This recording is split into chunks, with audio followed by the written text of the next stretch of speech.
Now, he's a Conservative MP for a very long time, was Andrew Bridgen, but he was kicked out of the party after comparing the COVID vaccines to the Holocaust. He's now joined Laurence Fox's Reclaim Party. That's right. The member for North West Leicestershire said that his expulsion confirmed the culture of corruption, collusion and cover-ups in Westminster, and he joins us now.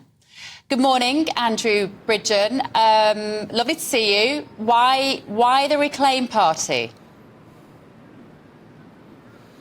Well, I think you speak your truth, see who hangs around, and you've found your tribe. And I found my tribe with Laurence Fox and the Reclaim Party.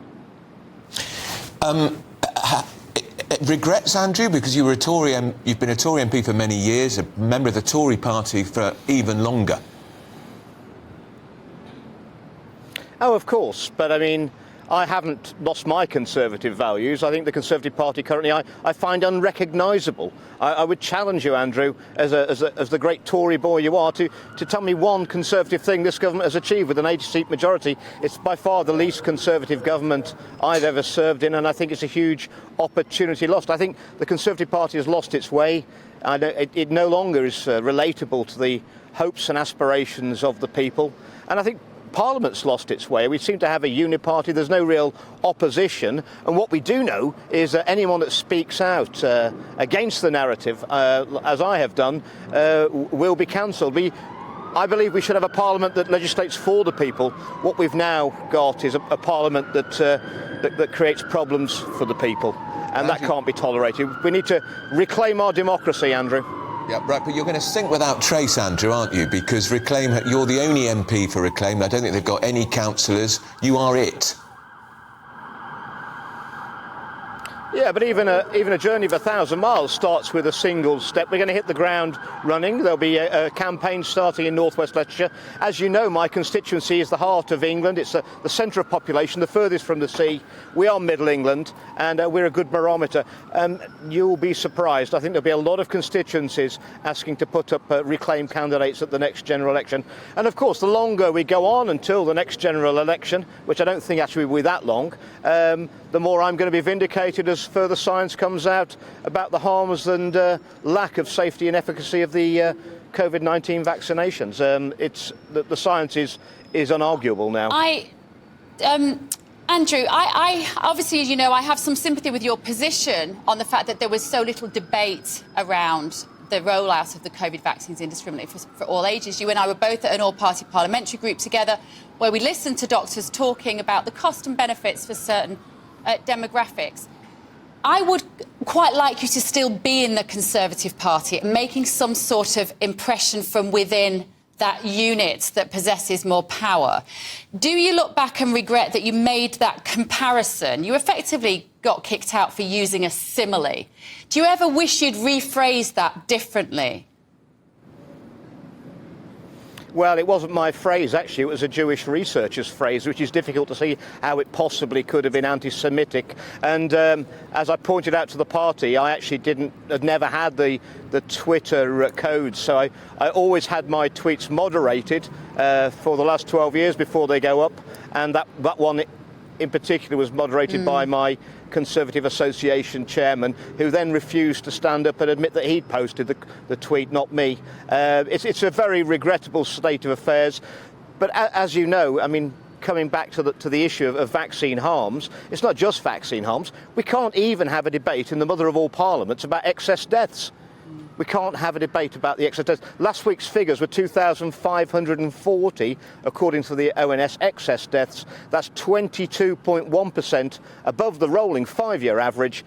And in the mother of all parliaments, we can't have a debate about it. Those are issues that affect every community, in every constituency, and there's only me asking for the debate. There's something gone seriously wrong in our democracy, Bev. Are you going to ask for a by-election? Well, clearly not. I know the answer to this question. Should you be holding a by-election in your constituency? I think when Anna Soubry stood down or changed parties in 2019, you said that she should have a by-election. Should you? We're going to have a general election in the next 12 months. I wouldn't want to inflict two in 12 months upon my constituents. We're going to hit the ground and start campaigning straight away. I think as soon as the boundary changes have gone through, I think Rishi Sunak is going to cut and run. Andrew, what prospect do you have of holding that seat? Because it's a safe Tory seat. I mean, partly dabs at your hard work there. I mean, what was your majority at the last election? Well, Andrew, it was a safe Tory seat. And we had control of the district council since I ran the campaign in 2007, and we won the council. 40 years of Labour.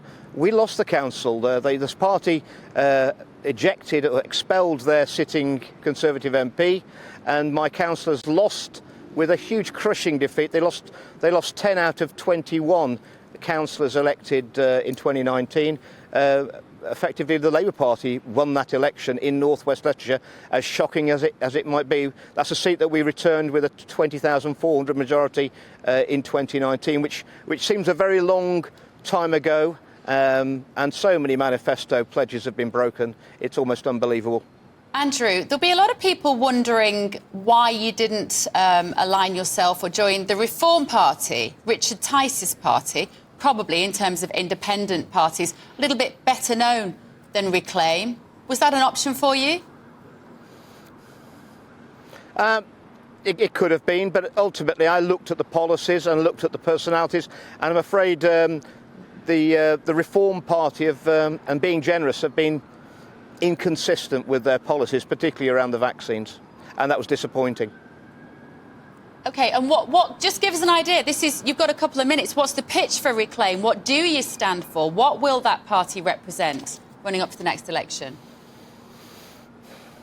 The freedom of speech is the basis of our society, the rights and privileges of our democracy. We are for smaller government, letting people earn more money and retain more of their own money. We would certainly get rid of HS2. We do not believe that there is actually a climate emergency. This is, I'm afraid, another sort of propaganda that's been pushed onto the people. We want Parliament to actually represent the views of the people, not some elite around the world who seem to have more power over policy in the House behind me than the people we're supposed to represent. And don't think that Sir Keir Starmer is the answer. He's already said that he prefers to be in Davos than Westminster. That man is not fit to be Prime Minister. There is no real choice out there. What we need is the Reclaim Party will grow very rapidly from North West Leicestershire. We'll have as many candidates as we can manage at the next general election, and as many candidates as people want. And I think there's going to be huge demand from a lot of constituencies for Reclaim candidates. And we'll be a genuine alternative to what you're seeing in Parliament now, which is effectively the uniparty on all the major issues that are going to change your lives, which the public have never voted for. The two major parties are in total lockstep, and we're going to be a breath of fresh air. It's not cheap to launch and run a political party, Andrew. Does Reclaim have the sort of backing required to stand in multiple seats? Well, that's another problem. I mean, currently, despite Reclaim being a bona fide, approved political party for several years with the Electoral Commission, you'll be amazed how we're struggling to get a bank account that will accept donations and memberships. Anybody would think it was some sort of action to stop any competition out there. And this is in Britain in 2023. But hopefully that will be sorted next week. I think we'll have huge demand for memberships. I've already got lots of offers of support. And by the way, I need to tell you that yesterday I filed in the Court of Justice the defamation claim against Matt Hancock MP, and that's gone live today as well. OK.